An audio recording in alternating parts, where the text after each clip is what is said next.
something. So, Noelle, what did you think of the movie? Goods. It was What did you really think of the goods. story? Goods. At the light, turn right onto Granger Road. You know it was for Ivan, like Yes. Ivan Reitman, the guy who originally created the Ghostbusters. Yes, he passed away. Yes, Yeah, he passed and away. his son was left to. I don't think he directed, but I know he wrote, because we all saw it. Jason Reitman, the son of the creator of Ghostbusters, wrote the movie. Yes, I didn't even know that. I didn't even know about that. I didn't even know about that. So, yes, I know I wore the wrong pair of shirt for it, but I couldn't find my old Ghostbusters jacket that I have.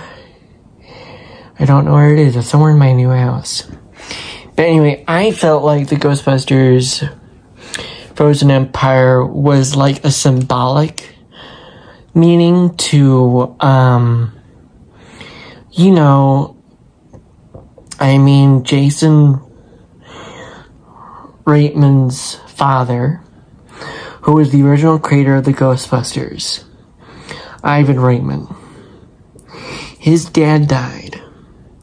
So how do you feel when you're somebody so close to you who raised you around the Ghostbusters? How do you cope with that?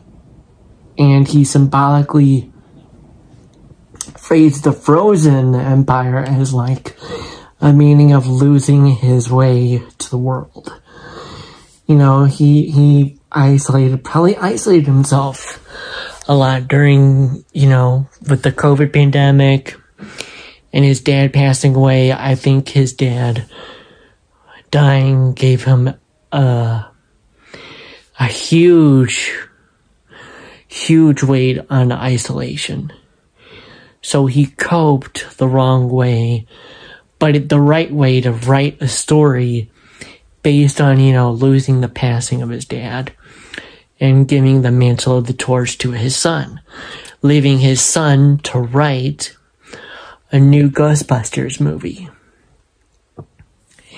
And I think it was pretty cool that we saw all the original Ghostbusters except for the one woman who... Is it Sigourney Weaver? I think... I forget her name, but she's the former love interest of Peter Venkman. And I think it was really cool that we saw this father and son, and it was a good family bond movie. And just the nostalgia is just beautiful and breathtaking.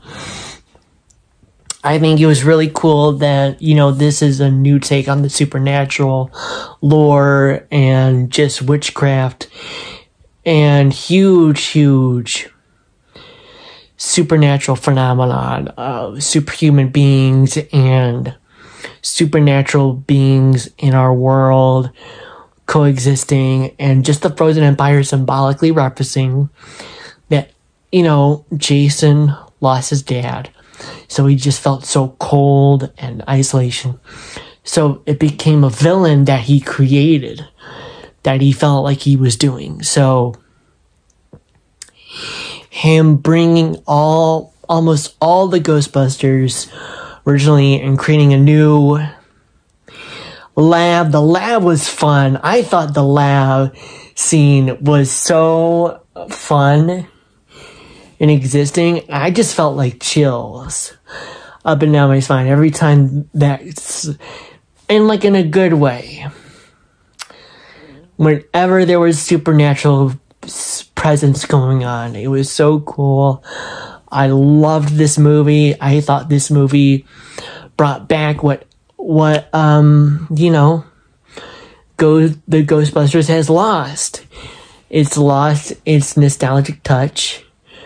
I thought Afterlife was amazing. I loved it.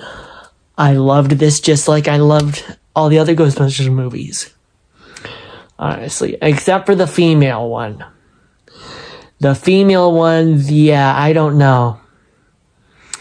But yeah, that's my input on Ghostbusters. I give it a 9 out of 10 spooks. 9 out of 10. I thought it was really good, really fun. I loved that guy, the original, like, environmental specialist was coming back, and he's the mayor. Like, that was a good, like, problems that people with supernatural studies deal with. These frauds, try to fraud them out, and that's what they deal with every day. So yeah, I love this movie. I give it a 9 out of 10 spooks. And Ghostbuster kick-ass. The action was phenomenal. The storytelling of Phoebe being a Ghostbuster and her growing up, I thought it was real mature storytelling. I didn't mind that she was gay or lesbian. I didn't.